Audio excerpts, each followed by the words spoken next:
the category 2, classification of hormones on the basis of mechanism of action.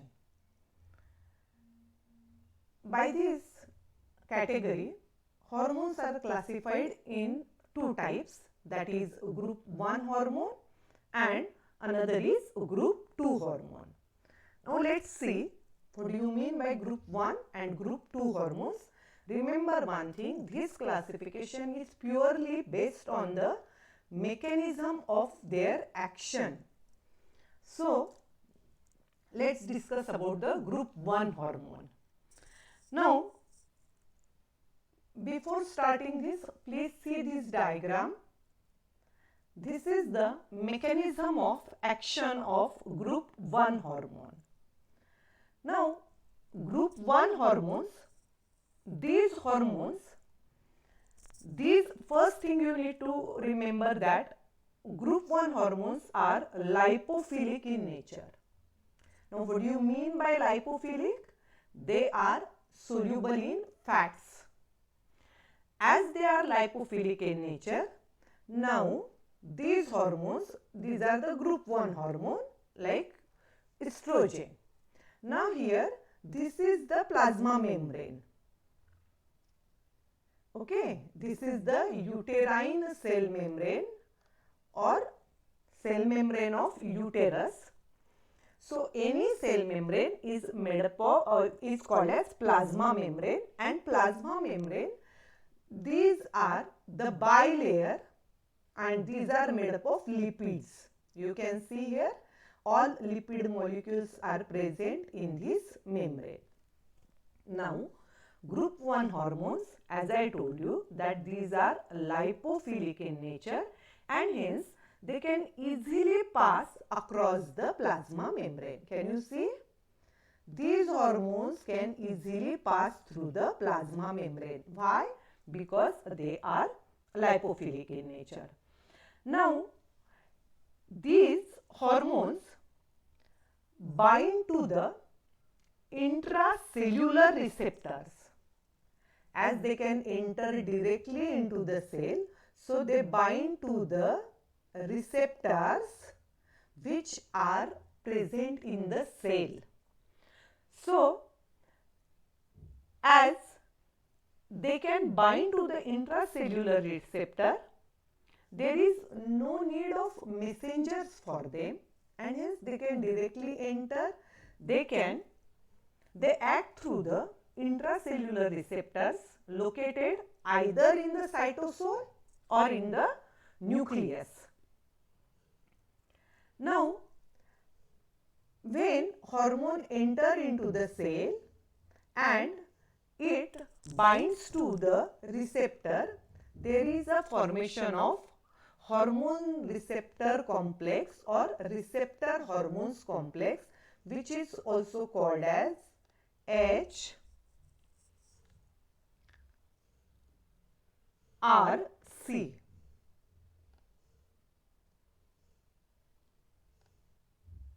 Okay, hormone receptor complex or receptor hormone complex is formed.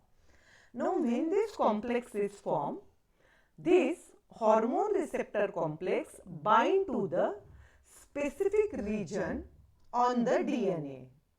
Specific region on the DNA molecule called as hormone responsive element on the DNA molecule, or this is the genome here, and this HRC bind on HRE part of DNA,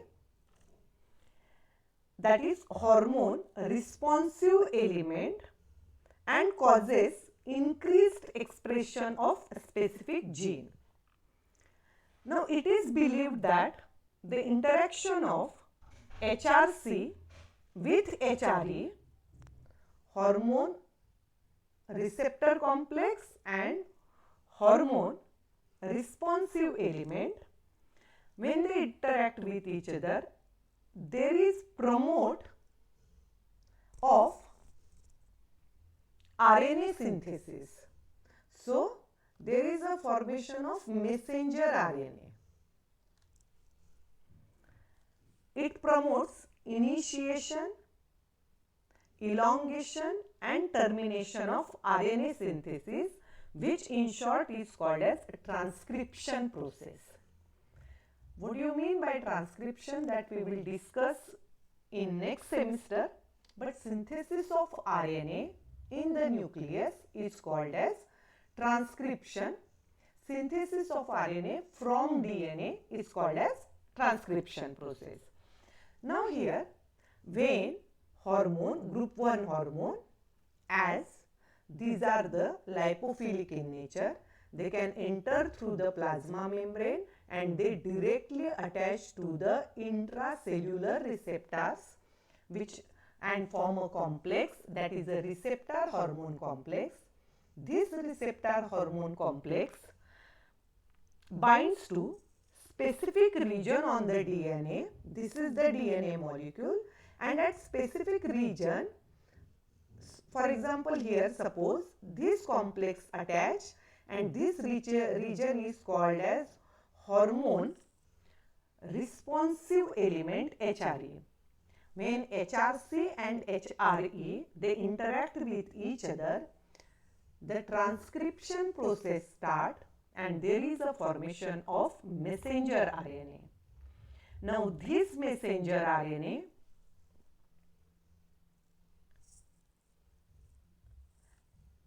ultimately get converted, or this messenger RNA brings the message in the form of the code, and then these codes are translated in the language of proteins, and that process is called as translation. These proteins are responsible for the physiological responses or biochemical responses which affect the tissue growth and the differentiation process. So, group 1 hormones, one important thing, as they are lipophilic in nature, they can directly attach with the intracellular receptors to form hormone receptor complex. This hormone receptor complex combines with HRE and biochemical functions are mediated. Example of group 1 hormones are estrogen, progesterone, testosterone, T3 and T4. Remember one thing, first three are lipophilic in nature, but except T3 and T4, these are not lipophilic in nature. So I guess you understand how the mechanism of action of group 1 hormone, that as they are lipophilic, they can directly enter into the cell through the plasma membrane and attach to the hormone receptor complex. Now let's start with the group 2 hormones. Now group 2 hormones, these are mostly lipophobic in nature. So unlike group 1 hormone, they cannot directly enter into the plasma membrane, and hence these hormones bind to cell surface or plasma membrane receptors. The receptors which are present on the surface of the plasma membrane. So they bind to those receptors and stimulate the release of certain molecules. Those are called as second messengers. So we can say that group 2 hormones, they act as a first messenger which attach to the cell surface and they releases some molecules which are called as second messengers. These second messenger which in turn perform the biochemical functions, and these group 2 hormones are subdivided into 3 categories based on the chemical nature of the second messenger. So based on that, second messengers or group 2 hormones, these are again divided into 3 types. First type is if The second messenger is CAMP, cyclic AMP. Example of this type of hormones are ACTH, FSH and LH. Their second messenger is CAMP. If the second messenger are phospholipids or inositol calcium ions, then such hormones are TRH, GnRH and gastrins. These are the hormones which releases phospholipids or inositol calcium ions as a second messenger, while if unknown second messenger is there,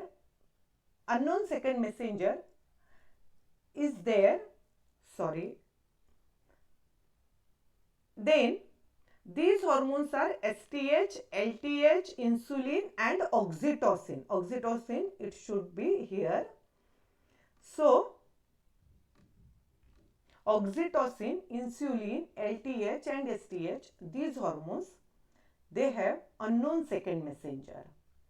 So, if that means group 2 hormones, these are subdivided into 3 types based on the chemical nature of second messenger, whether the second messenger is CAMP or phospholipids, inositol calcium or unknown second messenger is there.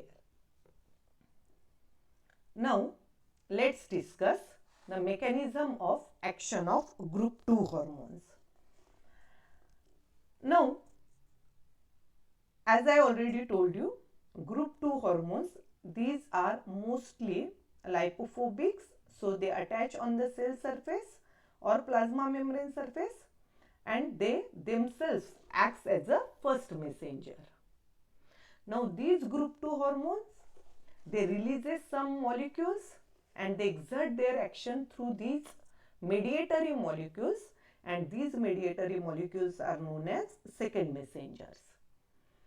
Now, let's discuss the first type, that mechanism of action of group 2 hormone if CAMP is a second messenger. Now, what do you mean by CAMP? Now, CAMP, it is nothing but a cyclic AMP.